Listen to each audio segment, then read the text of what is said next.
was 19, I rejected our culture. I had some very powerful experiences, and this led to me kind of letting go of this whole thing, because I felt like so long as I'm eating food from these industries, I'm living in a house with central heating, and on, then I'm part of the problem. It doesn't matter how much I know or how much I think I know, I'm still part of the problem. So I kind of, in a sense, it sounds very noble now. It was as much running away as it was running towards something, but I kind of had decided when I was that age that I was going to learn how to be independent from our culture. And that took 4 years, and I worked with lots of elders, and I worked with lots of books, and I, just really focused on things.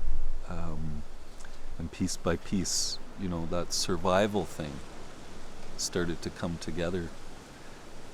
And at the end of those 4 years, at the time I imagined myself as a monk, a Buddhist, because that was the closest thing that I could find that matched my belief systems. And I was meditating 6 hours a day, and I was eating very, very little, so I was essentially living the life of a monk. And when I got to that point where I was actually independent of our culture, I could trap, I could find all my own food, I could make my own shelter, I could live completely autonomous. And these dreams started to come to me. And it was a woman. And, by the end of that process, so I went in when I was 19, and this was all happening when I was 23, so 4 years later. And I thought I was going to be separate from our culture for the rest of my life. I also thought I was going to be an ascetic. I mean, I didn't have interest in having a relationship with a woman.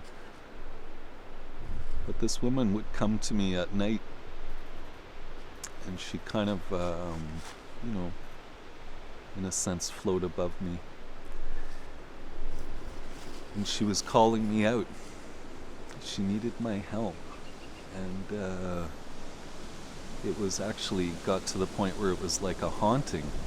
It was just this thing that I couldn't, it's just like, what's going on here, right? Anyways, it was made pretty clear to me by Spirit that it was time for me to go back to society.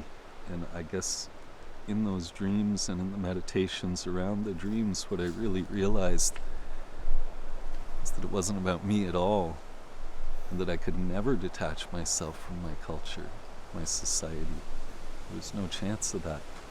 So, my whole purpose at that point became to turn back and go back into the fray, go back into that thing that I was running away from, and see if I could live like I'd learned to live in the bush, with Spirit in that world, this world. So it was a long journey, and it didn't come easy, because one part of myself while I was in the bush had very much developed into this spiritual being, very detached from this. And when I went back to society and I went to university, well, suddenly that 19-year-old that I'd left behind, I was inhabiting that body again. And that person had to grow. And it turned out this woman who was hovering over me, it was such a great story. While I was at university, I took a fine arts elective, and it was kind of like a survey art class, so very general, and went in first day, first class. And I'd just been in the bush for 4 years, and people smell stuff like that off you. And so the exercise in the class was to pick a partner and draw them. And of course everybody kind of went like this just instinctively, because I was such a strange being at that point. And so the teacher was like, "Oh, it'll be okay. We'll work." You know. And I'm like, "Okay." And then I could hear these footsteps coming up to the third. This was at York University, third floor in the old arts building there. And I could hear somebody coming up the stairs, and I could hear them walking down the hall. And in she came, and it was her. And we had no other choice than to sit and draw each other. And after that class, we just walked off together. Barely even exchanged words, because she already knew what was going on. My higher self knew what was going on, and so this whole thing had kind of been orchestrated. Which over and over again I'm learning, you know. We think things are random, but they're not random at all.